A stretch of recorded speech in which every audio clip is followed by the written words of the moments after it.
Hi friends, welcome to Prakashini kitchen. இன்றைக்கி நம்ம என்ன பார்க்க போகிறோன்னா மிளகு ரசம்.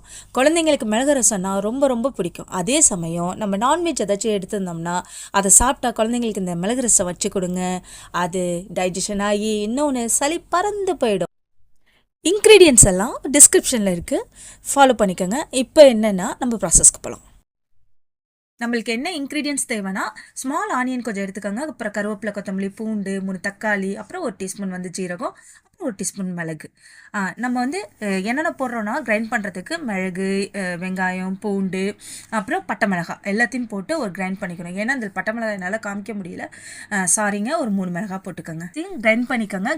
எப்படின்னா, ஒரு ஆப்போசிட் சைடை நீங்கள் இது பண்ணிங்கன்னா கொஞ்சம் அம்மிக்கல்ல அரைச்ச மாதிரி இருக்கும், வாசனையாகவும் இருக்கும் ரசம்.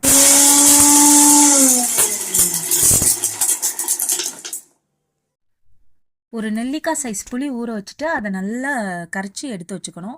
அப்புறம் கடாயை அடுப்பில் ஏற்றிட்டு கொஞ்சம் எண்ணெயை ஊற்றிட்டு அது சூடானதுக்கு அப்புறமேட்டுக்கு கொஞ்சம் கடுகு போடணும். கடுகு நல்லா வெடிச்சதுக்கு அப்புறமேட்டுக்கு தான் நம்ம பெருங்காயத்தூள் போடணும். கடாய் ஃபுல்லே வச்சுக்கோங்க, சிம்மில் வைக்க வேணாம்.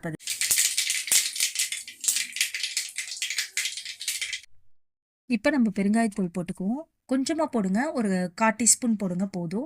அதுக்கப்புறம் அரைச்ச விழுது அதை போட்டு நல்லா வதக்குங்க. மனம் வரணும். ஆக்சுவலாக என்னென்னா, வதக்க மனம் நல்லாவே வரும். அது மனம் வந்துச்சுன்னா தான் நம்ம அரைச்சதை நல்லா மிக்ஸ் பண்ணிவிட்டு அதை ஊற்ற முடியும். அதாவது புளிக்கரைச்சின தண்ணியை நம்மளால் ஊற்ற முடியும். நல்லா மிக்ஸ் பண்ணிவிட்டு அதுக்கப்புறம் அரைச்சி, அதாவது இந்த 3 தக்காளி வச்சுருக்கோம்ல, அதை அரைச்சிட்டு நல்லா ஒரு எப்படி சொல்கிறேன்னா, அதே தான் ஆப்போசிட் சைடு நம்ம கிரைண்ட் பண்ணோம்னா அது கொஞ்சம் அம்மிக்கல்ல அரைச்ச மாதிரி இருக்கும். அதை புளிக்கரைசலில் நம்ம சேர்க்கணும்.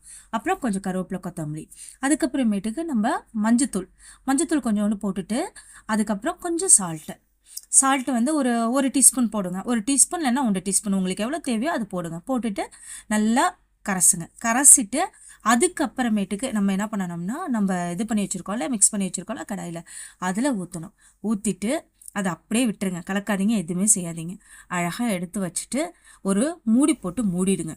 அவ்வளோதான், வேறு ஒன்றுமே நீங்கள் அது ஆக்சுவலாக ஒரு 5 மினிட்ஸில் ரெடி ஆகிடுங்க. பபிள்ஸ் ஆக்சுவலாக அந்த மூடியை திறந்து பார்த்தீங்கன்னா பபிள்ஸ் ஃபார்ம் ஆகிருக்கும். அவ்வளோதான், நம்ம ரசம் ரெடி. 5 மினிட்ஸில் சூப்பரான ரசம், மிளகு ரசம் ரெடி ஆயிடுச்சு. ஓகே, இதே மாதிரி வீடியோ வேணும்னா பிரகாஷ்னி கிச்சனை லைக் பண்ணுங்கள், ஷேர் பண்ணுங்கள், சப்ஸ்கிரைப் பண்ணுங்கள். இன்னொன்று, உங்களுக்கு என்ன டிஷ்ஷஸ் தேவையோ நீங்கள் கீழே கமெண்ட் பண்ணலாம். நான் கண்டிப்பாக அந்த ரெசிபிஸ் உங்களுக்கு கொடுப்பேன். பாய்.